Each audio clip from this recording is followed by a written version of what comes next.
Welcome to another episode of the Playful Lens. In this episode, we speak to Regina Igoe. Regina, you're so welcome to the Playful Lens and thank you for chatting to us. Thank you for having me. It's lovely to have you with us. Would you like to introduce yourself for our listeners? Yeah, so my name is Regina. I'm a child and adolescent psychotherapist with a specialisation in play therapy. I work with children individually, doing individual play therapy sessions. I also work with my colleague, Aileen Lynch, and together we run groups for children. And then I'm involved in playful parenting workshops with another colleague, Caroline Murphy, where we just take 10 to 12 parents and we look at process, we look at psychoeducation, and then play and try and bring some of the tools of play therapy to parents directly. Yeah. Amazing. That sounds great. And what a super, opportunity for parents. You mentioned psychoeducation. Would you explain that for listeners who may not know what that is? Yeah, so I suppose the playful parenting came about because with so many people looking for play therapy and we didn't, you can only see a few children at a time and it's a long process. And also sometimes the emails that I'd get, I'd be thinking, I don't know if this child really needs play therapy, and they already have the relationship with the parent. So the psychoeducation part is helping parents realize what is typical development for a child of their child's age. So while the behavior might be difficult to handle and annoying for us as adults, it can actually just be totally normal for children. So the psychoeducation part looks at that, what is developmentally appropriate. And then also, I suppose, even though it is touching in on process, looking at how our own experiences are what shape us and how we parent, and looking at those experiences as well, and looking at the theory so that we all kind of know it a little bit. We know I'm like this because when that happened I had this experience, but actually understanding a little bit more about that and how it's not always possible to know I shout because my mother shouted at me, or I don't shout because my mother shouted at me. It can be sometimes hard to trace back. So we're trying to, I suppose, bring more conscious awareness to parents through the psychoeducation part. That's super and so powerful. Isn't Yeah, it? really important actually. Yeah, it's a really great tool to have as a parent. Yeah. Yeah, and what's nice, because I suppose we spend the whole day with the parents in the workshop, so we can kind of work our way, structure the day in such a way that by the end of the day we're coming to the play piece. So they get to play and take turns to be the child and the parent. And we always say play once as the bossy parent, just slightly bossy, saying things like 1, 2, 3 candles there, or don't forget to say please, or good job, all of this. And then we ask them to play in the way that we've been modeling and role playing ourselves, myself and Caroline. And then we ask them how they find it. And that's always lovely to hear, because they're like, oh my God, it was so different. It was so much more enjoyable. And then sometimes parents will say, I actually preferred being told what to do. So that's interesting as well. And that brings up something else, We're not always aware until we actually get to embody the experience of what it's like to be played with that way, Yeah. Yeah.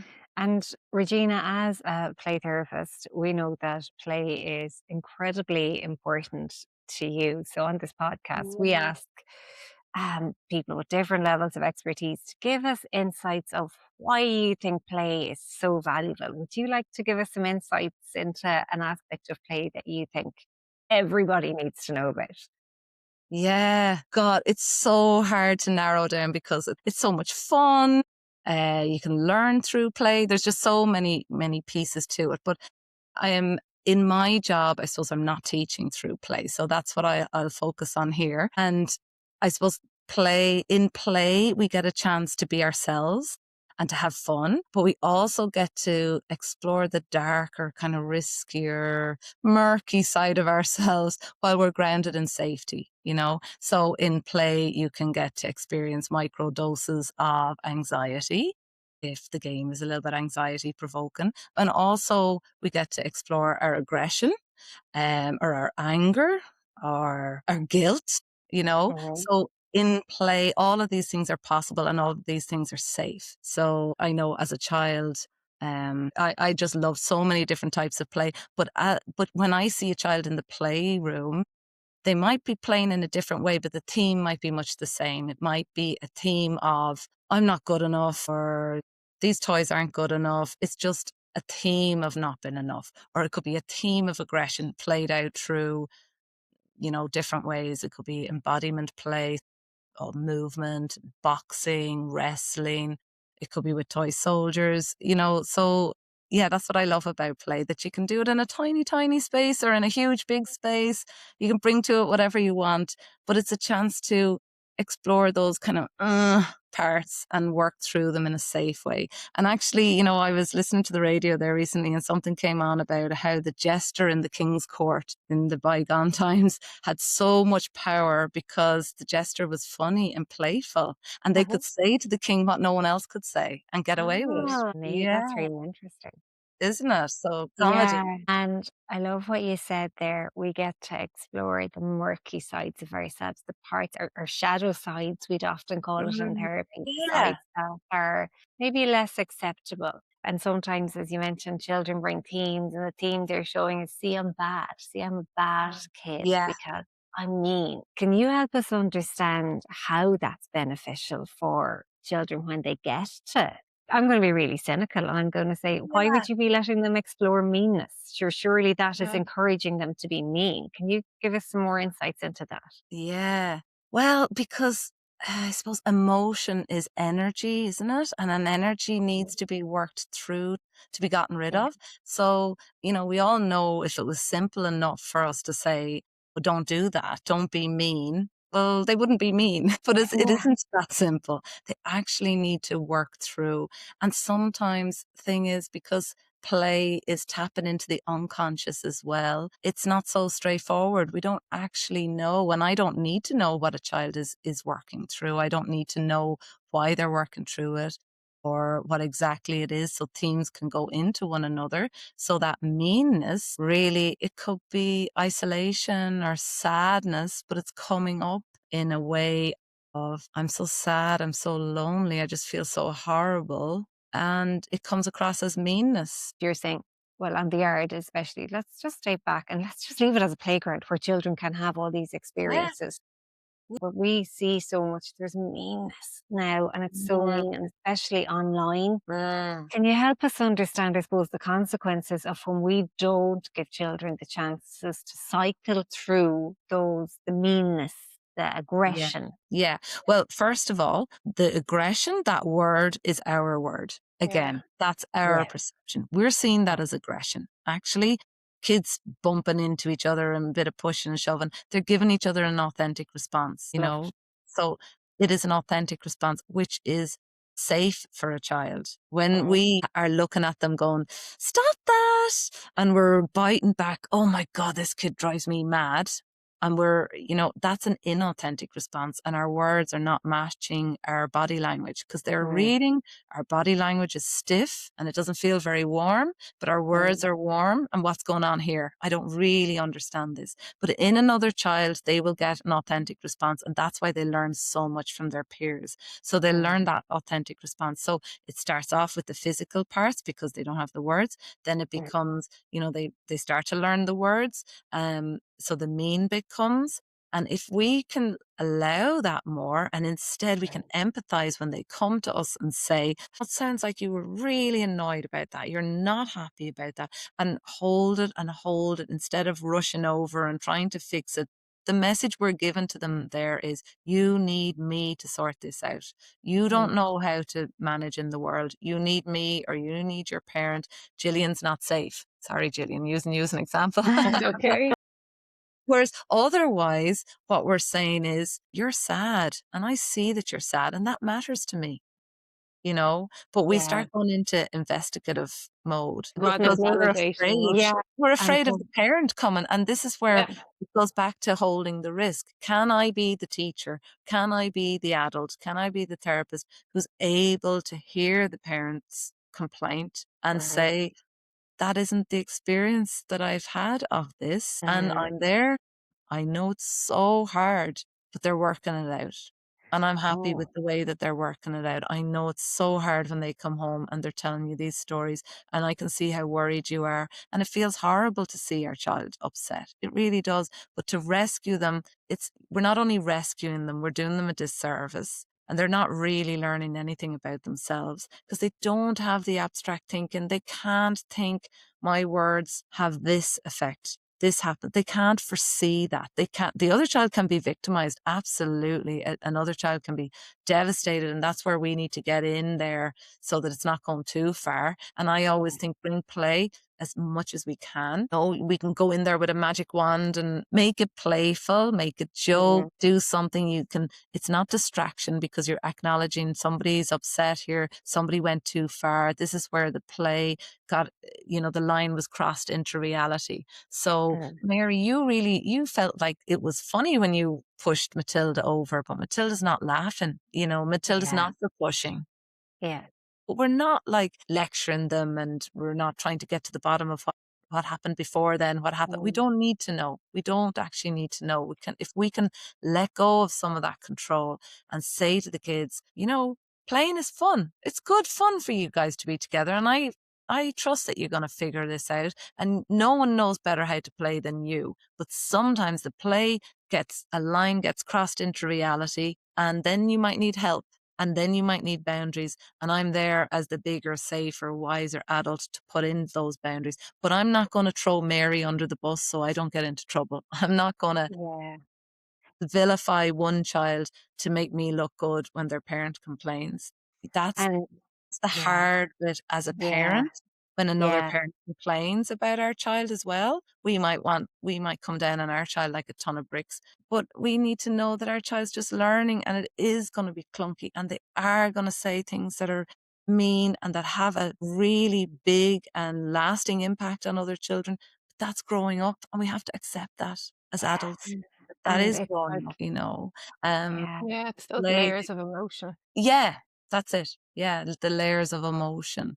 And I find it interesting how in play therapy we're never teaching. I'm never teaching. If a parent says to me, Johnny kicked Granny at the weekend, I'll just say when Johnny comes into the session, I heard, there was he had a big visit with Granny this weekend, yeah, and they may or may not want to talk about it, and they'll just play. But yeah, yet, parents come back and they'll say, yeah, much less fighting, less aggression. The play is the work. That's where it all yeah. happens. And I just see that all the time in the groups, all the time in the individual sessions. So it's so powerful. So it's like by giving them space to process that energy, whether that's meanness or anger or judgment or whatever it is, by giving them space to process and work it out through Mm. play, they move through it, they move past it, which Yeah. can be counterintuitive sometimes because we want, we'd never like the risk of the aggressive play, like once upon a Yeah. time that was thought of. So why would you let them Mm. play with guns? Because surely you're normalizing violence for them. Mhm. What would you say to that? I think that's something I've heard. I remember when I first heard it, I was like, what? But it's play. I couldn't believe it.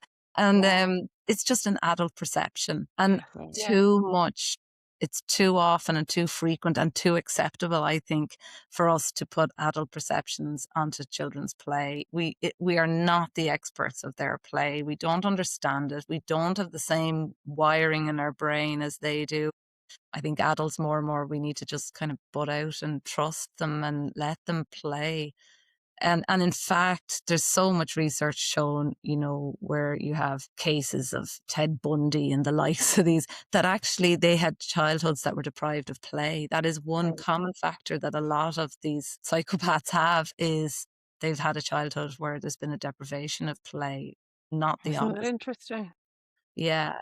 Yeah. And I think children need repetitive experiences of Yeah. play before they can really move through it. So if you think of, say, a 7 or 8 year old who's playing very aggressively, and, maybe the line between play and reality can be fudged, it's a bit of a dance. They're not sure where it is, and they're moving in and out. And then they get an authentic response from another child that they're pushing too hard, and the other child gives them a thump or pushes them over. And they're like, oh, okay. And they start to learn, this is where my body ends. That's where his body begins. And he didn't like that, and so maybe I'll go and do it again just to check it out, and I'll get the same response. And then I'm like, okay, oh, I kind of know that.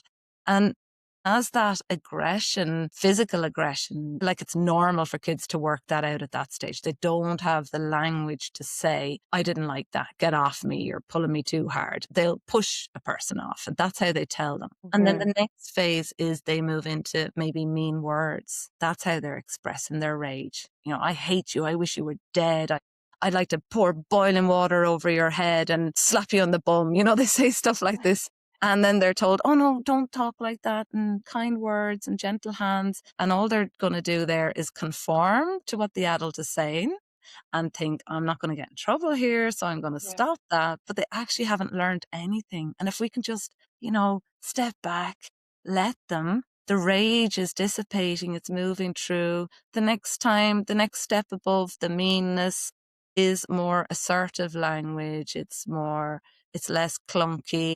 But we're not letting them move through the cycle because we start panicking. So we stop them from doing the pushing and the shoving, and then we stop all the mean language, and then they become of an age where they have a phone, and then all the meanness is online, and they've never really learned how to do that in person. Like, they need to be able to shout and push and cry and scream and move through it in real life first.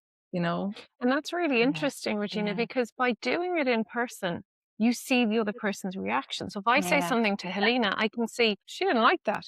When you do it online, you don't get that reaction. No. So you don't see what you have said or done as hurtful. So that's really interesting that if children get to work through that, they get to know those reactions. I love that. This is an episode for like parents, principals, and teachers, because I feel so strongly they're children. And sometimes when there's argy-bargy on the schoolyard, parent is very tempted to step in. Yeah. And I'm, Gillian, your son hit my daughter. Forget it. I'm never having that child out for a play date. So you're saying, no, butt out. And it makes sense, because then I'm letting your son and my daughter figure it out. And I'm saying, they're children. They're going to navigate this. And actually, like, the schoolyard is what comes to mind, because actually it's kind of an ideal place, isn't it? Because there is a grown there. It's an ideal place because, well, for a couple of reasons. First, there's a structure. So they know the break is this time to this time. They're with, their peers. They're able to, hopefully, they're allowed run. Some schools you're not, but they're allowed run around. They're with their peers, and they're not peers that their parent has chosen for them. So I think that's really important. But I hear more and more now, because children they're deprived of neighborhood play, is that their peers are being chosen. And I can understand. I mean, I'm a parent. I know some parents are easier to deal with than others. Some parents respond to text. Some parents will reciprocate the play date. Some parents have the same values as you. So it's very tempting to try and arrange play dates and, outings with like-minded parents. But your child might not choose that child. And in school or in the park, they can go to the child of their own choosing. And children will be attracted to other children for something they need to learn from them. So you may find that, there's a child who keeps on going over to another child, and the other child is not interested in playing with them. So in our groups, like, I see this, Aidan and I would observe this, that sometimes there might be, say, let's call him the alpha male of the group, and there might be another little child who's kind of attracted to hanging around with this alpha male, but the alpha male mightn't have any interest in the other child. So he's pushing him off because he's kind of been annoyed by him. And then we would hear from the parent, he's been bullied, and he's not been bullied. It's just this child does not know how to take no for an answer. So they're pushing themselves on top of the alpha male, let's say. I'm just saying it like this for simplicity. The alpha male has to physically push them away because they don't have the words to say, I don't think we're really alike, so I don't want you to be in this game with me. I don't want you to play with me right now. So instead they push them away, and the other child is going back. Then the other child is saying, I can think of a time when, and the other child was coming to me and going, he keeps pushing me, he's pushing me. And I said, yeah, I saw that he pushed you.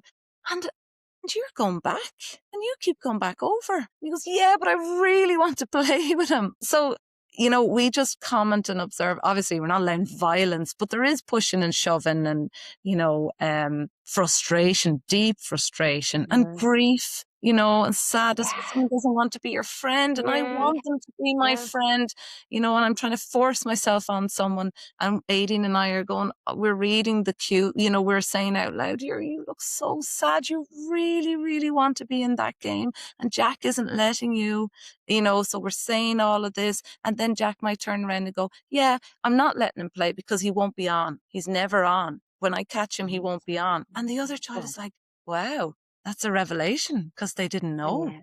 So if we can pull back, they can get to a level of frustration where they're able to take the risk to take a chance, so when just what you said there, Helena, the adult jumps in. When an adult jumps in, that cycle is never complete. We're interrupting the cycle. So the child who wants their own way isn't forced into a position where they either have to take their turn at being on or butt out of the game and watch from the sidelines and then decide I'm gonna take my turn being on, So we come in, we only know half the story as well, because that's the other thing. They don't have abstract thinking till they're nearly 12. So they're not really aware of the consequence of this action is going to be that. They're not able to come home and explain the story sequentially, so we actually know what happened. All they're really telling us is, I'm in pain. I need you to know. I'm going to tell you in a way that you hear that I'm in pain. It's not that they're lying, but it's not the truth as we would think it, and they're definitely leaving out all the bits that they've done. And then we come in, we might go to the other parent or to the teacher and we're saying, this has to stop. And the cycle has been stopped, even though really what's needed from the child is just to hear, you really are so sad today. That was really hard for you. But I'm with you in this. do Like, that. imagine. Yeah, Yeah, I'm but with you. I imagine. believe you. I leave you. Yeah. Imagine the shift that there would be in supporting our pupils, and imagine how much less pressure there would be on us, teachers and parents, even if we moved away from, you hit him? Why did you hit him? What do you say now? And we get in there, take it over so we can say, yeah, we handled it. And it's fear a lot of the time on our part. I We're agree. afraid that we don't understand it. Being Vic described it so beautifully there. It's moving away. It's not that we're doing nothing. We're moving away from. It's harder. It's harder to Taking hold. over. It is because we're not taking over control of it, and we do like being in control. We do.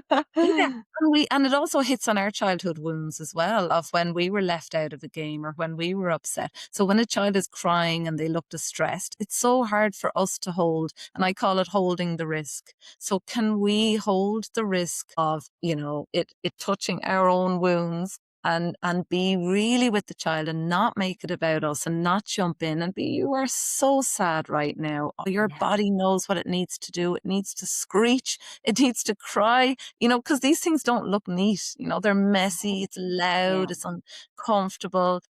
We want to be in control. We want the situation to be over. And all we're doing is denying them the opportunity of what it feels like to be left out or what it feels like to be really sad, but also what it feels like to get to the other side of that emotion. And like you described beautifully there, the healthy release of emotion where they scream and shout and let it all out. And I often feel like when a child has a healthy release of emotion, for us as the grown up, it's almost unhealthy because it's so hard. It's So so hard. hard.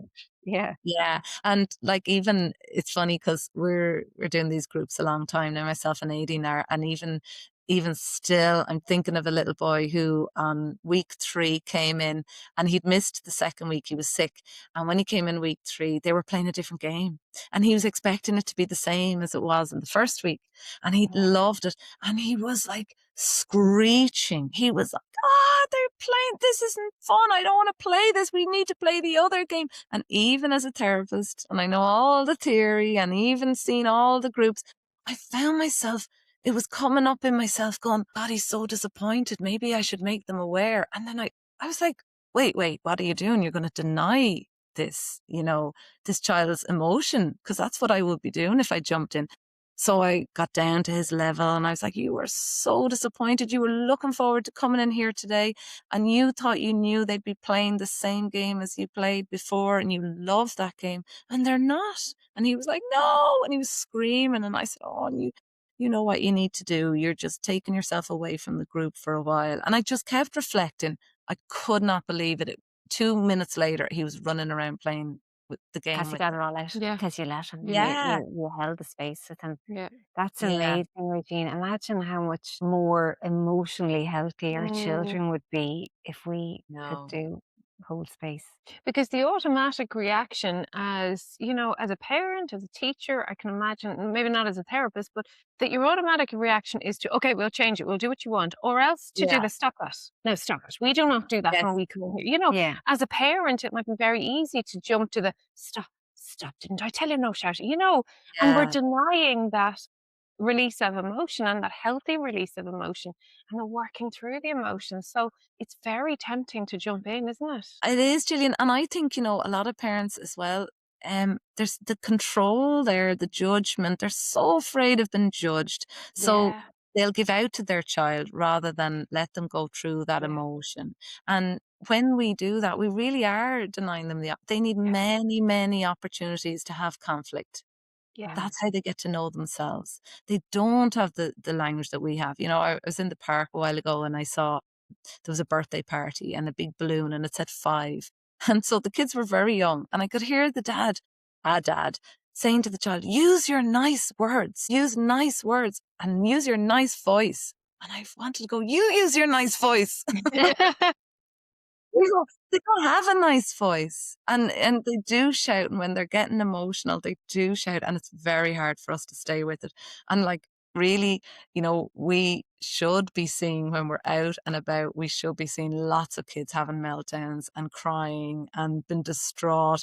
But all of those feelings are being interrupted because, society now unfortunately has a phone. So, we'll just hand the phone over to because it's Mm, embarrassing. People don't wanna hear the noise, so I really think that everybody has a role here in society yeah. to make it okay, to give the mother a little soft face and an understanding face. It's okay. It's It's I okay. did that one time in the supermarket. I've two boys, so look, I've been there.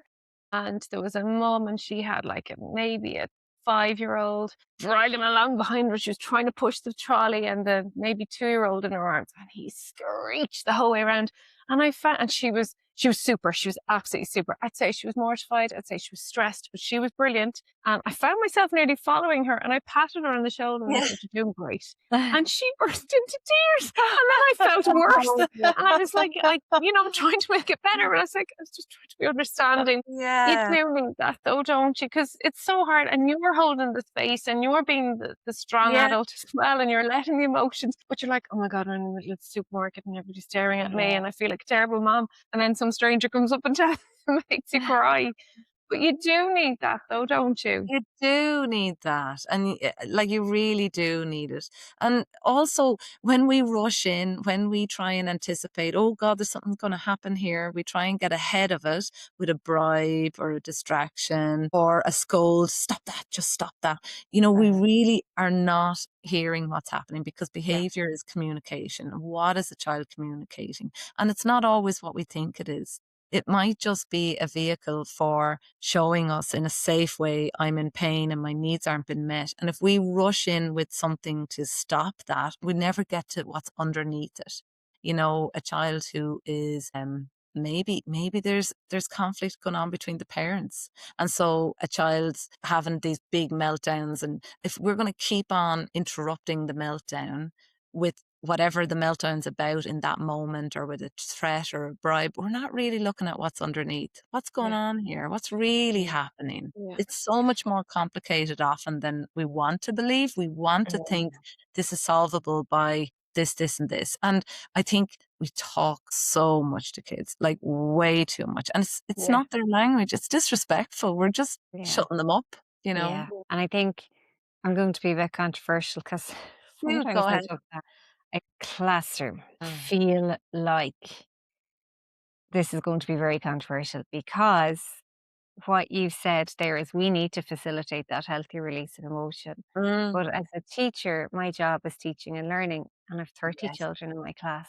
completely. So I think it's a really unfair ask to ask teachers in the classrooms to do that. I think that is very Mm, much parent department. And that's why, because as a society can't we can't teach, our classrooms won't work if because I'm only one person about way more staff in an ideal completely. world, smaller Yeah. rooms. And I wonder sometimes, the after school meltdowns are very famous now and it's just for parents to embrace that Hmm. and actually, Hmm.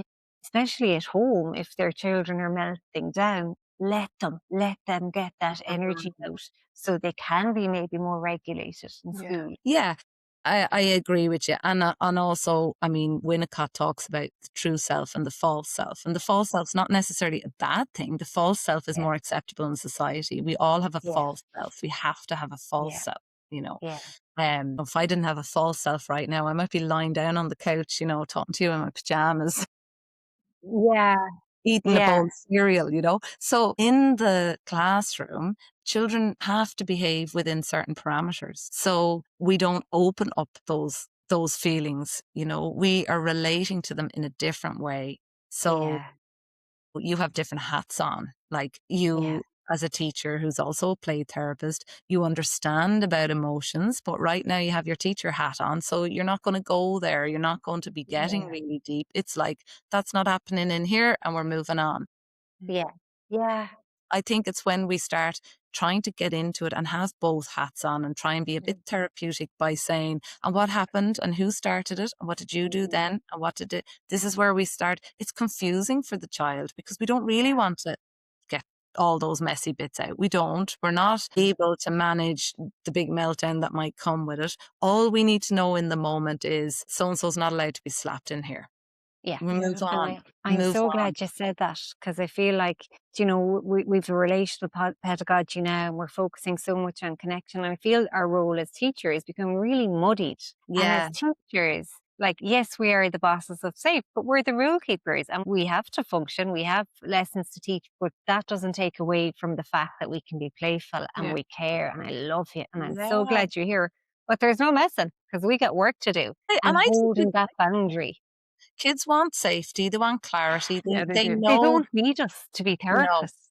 no, they don't. And I say, so I've got my therapist hat and I have my parent hat and then I have my human hat. Yeah, So, yeah, sometimes say one of my children might want something or they might be upset about something. On a human level, I can identify with it because I was a teenager once.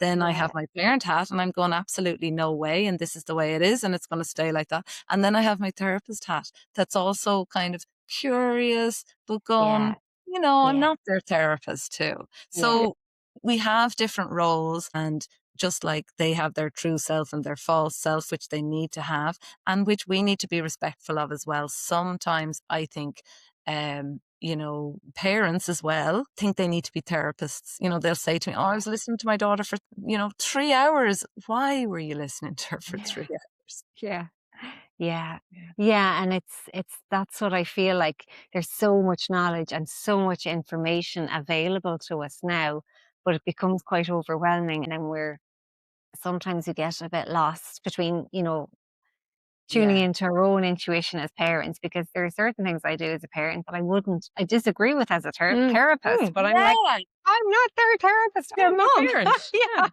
It's a Yeah, different it's role. all Yeah. about the context as well. Like, Yeah. Yeah. Gestalt psychology, I've just finished a certificate in Gestalt and it's so Yeah. interesting. It's all about, what's in the field, what's Yeah. figural and what's ground. So what's really dominant right now and what's fading into the background. And that changes from day to day. So a Yeah. response that I might have one day might be different from the response I have another day based on what's in front of me as well. So Yeah. all the information that's out there, it's confusing and it Yeah. is dulling down the voice of reason because I Yeah. think deep down we all know play is play, let them away with it. If we Yeah. don't let them climb walls and jump off walls and get these experiences of micro doses of anxiety, Yeah. micro doses of aggression, get into conflict. If we don't give them all those experiences, they are not going to learn true connectedness, because you can only really be in a relationship with somebody when you can have conflict and you can recover. And you can only really be in a relationship with anxiety when, you know, you can hold a certain level of anxiety, and anxiety is so close to excitement as well. And, you know, when we can really, really get to know how we feel. And it's through play that children do that. It's not through our lectures. And our lectures and our words, all they do is set kids up to, I'm doing it wrong. I'm not good enough. I got that wrong. I can't remember what my mom said, only that she wasn't very happy with Jenny, so I shouldn't play with Jenny. But I don't really want to play with Mary because I don't feel good when I'm playing with Mary. But my mom said I'm to play with Mary. And, you know, it's so confusing for them to their Help me voice. talking about parenting, Regina, you mentioned your parenting workshops. Do Mm. parents generally come to you open to the idea of play, or are they coming with a more cynical mindset? You know, like, why do Yeah. parents go to your workshops? Yeah, you know, I think I have to admire the parents who come to our workshops. I have to say that, because often they don't know what to expect. I shouldn't say often. They never know what to expect. No matter how much explaining we do, it's very hard to get your head around it, isn't it? Even Yeah, it for is. you guys who have a play podcast, it's hard for you to get your head around what it is. So, well, we always say you can get involved in the play as much or as little as you want, but generally we find it's very rare for someone to sit out. Yeah. And as well, it's funny because what I love about the play as well is, you know, it brings up sensations, you know, in the body. So we experience the world through our sensations, and children especially so, because they don't have the language that goes with the sensations. So when I suggest a game with parents, sometimes we do group games and then we do that little role plays at the end. But I always invite them to notice what's coming up in your body, because play is a really good way of noticing what's coming up. So I hope that there's value in that, you know, I'll give them the directions and I'll say, notice what it's like when I'm explaining the game. Are you going over it in your head, hoping that you're going to remember and that you're going to get it right? Notice how nobody's talking. We've all regressed because, you know, we feel when we're vulnerable, we regress to an earlier stage. So, you know, maybe you feel like you're a child now and I'm like the teacher telling you what to do and you're trying to behave. And it's really interesting for them to notice that, because that's the experience that their child has so often. Um, so yeah, sometimes parents are looking for play therapy and I will be steering them towards the workshop, because I'll be thinking, I don't know, is that play therapy really? Or could you No. bring some things in yourself? Yeah. Yeah, and you have the relationship with the child already, so they already trust you. I mean, play therapy, every child, who wouldn't benefit from it? It's lovely, it's gorgeous, but actually without the parent and the environment also understanding the process, the child can only go so far. That's why I suppose our classrooms are playtime during in the class is such a unique environment for Mm, children to experience all that. yeah. And what was coming into my head when you were talking there as well is so often you'd hear parents going, we want to build resilience. What are the skills to build resilience? But what you've described there, when your child is so upset and you're sitting with them and empathizing with them, they're tolerating that. Mm, That's what's going to build their Yeah. resilience, and not us going in to say, yeah, because I often feel like it's a bit magic or the mixed personalities in a class. And yeah, I would have a child that's quite strong leader. She likes being bossy, she will say. And sometimes I cringe because I feel like for other parents, if there's a really meek child, I'm sure they feel like, oh, that child is just so overpowering. Whereas I feel like I'm like, no, actually, it's a gift. It's a gift to have her in that class, because the meek child will eventually learn to say, no, no, I'm not yes, having that. And yeah, my little lady will realize, ooh, Oh, yeah. this bossiness is not serving me so well here. If yeah, parents, if I go in and take over that situation, I'm going to deprive them. Like, if we look at it, but there is such a unique little mixed personality. There's so much they can learn from each other here. completely. And the meek child is often attracted to the bossy child. I was the bossy child. That child, though, the bossy child, can often be the child who, say, has the ideas, and they might be a gateway child for the ideas, you know. But the Yeah. meek child is often attracted to the bossy child. And likewise, the bossy child might be attracted to the meek child, because there's something they are learning from each other. The Yeah. bossy child doesn't know, how can I be part of this group and be a meaningful part of this group without being the leader? If I'm not Yeah. the leader, then I've no value. But in the meek child, they see something.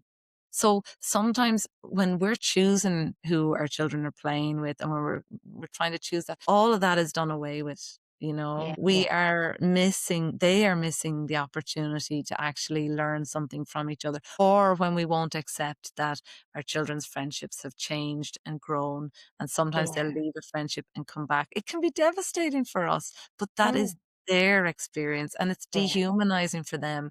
I think when a parent tries to be too controlling around friendships and around play and trying to label play as good and bad. Now that we're mentioned, that is about how we can structure it so that children can play. It's often in the structuring, you know, are there opportunities for them to play in the yard, in the way that they want? How have we structured our lives around play and around resilience? Because absolutely, that is what creates resilience. Resilience is when we're sitting with them in those horrible emotions. Kids don't label emotions the way we do, though. You know, there's no good or bad for them. It just is in the Yeah. moment. But if we can sit with them through it, we're saying, you know, I know you're going to get through this. I trust you to get through this, and I'm here, and it's okay.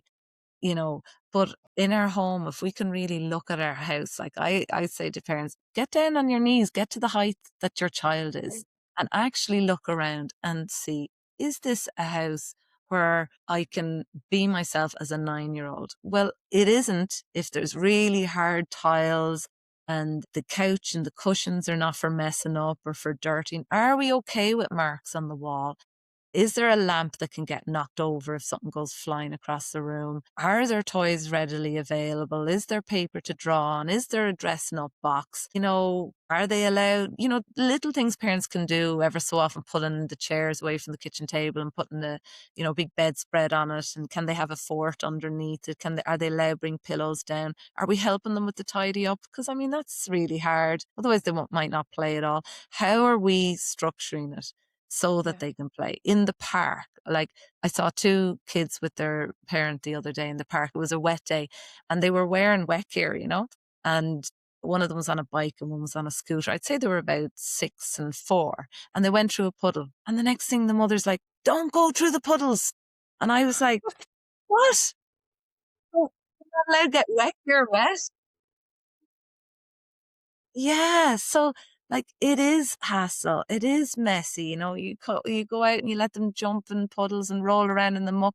And yes, you do have loads of washing to do. And yes, the floor will be dirty. And our house won't look as nice if we're going to really make it a play zone. You know, it is, if we have a big oilcloth for the kitchen table and we allow them, you know, a couple of bottles of water with food colouring in it and a sieve and different things, there will be a clean up and there is a price to pay. But we will have resilient, fun-loving children. And I just don't know that parents believe that, because I think every parent wants that for their child. Yeah. Who That's a doesn't want super, that? that's a super message, a super final message, Regina. I don't know when the last time my cushions were actually on my couch Oh, or my chairs were yeah. actually, they're currently a taxi is the thing at the moment, where all the island chairs, or is it a minibus? Actually, it's a minibus because the island chairs are higher than the kitchen chairs. I don't know when the last time they've all been properly And arranged. I That's kind fine. of accept, yeah, Oh like yeah. my kid, like, you know, it's just, this is the stage of life But that it's we're at. gorgeous and we'll miss Yeah, it when it's yeah, gone. When all my chairs and my cushions are properly arranged. I You know, know. and now mine are teenagers, you know. So like I have a rule for myself. If they ever invite me to play, I never say no. Like, unless it's Yes. something Yeah, really, but you know, the play's changed now. We've got a table tennis table out the back, and we've got a dartboard. And you know, a few people say to me, "Oh, but there's holes all over the wall." I'm like, "Yeah, but you want them off the PlayStation. What have you yeah, got for What's them the to do? yeah, alternative? Yeah. What is yeah, the What are you alternative?" providing? There yeah, has to be an alternative. yeah, And absolutely. you know, allowing them to tear around the house with Nerf guns and to make Yeah, noise, make a mess. That's where it is. Like, often parents will go, "Oh, you know, she's anxious about this, or they don't want to do this, or they don't want to do that. What can we do?" But it's play. It's Yeah. yeah, play. That's the work. I mean, that's all we're doing as a play therapist, and the yeah, change is happening. We're not talking to them. it's That's all a great for play. message for Like parents. Yeah, I feel like I'm giving a lecture now. No, that's super. We might move on to your rapid fire questions, Regina, if you don't mind. Okay, are you ready? I am So, ready. Regina, what was your favorite thing to play with as a child? Now, that was hard to narrow down, but I'm going to go with something that I played all the way through childhood and I still love, a good game of tag in its various variations. Yeah. That's great fun. If you had a stick to play with, what would it become? Probably would have a ribbon on the end and I'd be jumping around with it, but it could be a wand or stirring a cauldron as well. Yeah. I remember those with the ribbon on them. I loved them. Yeah.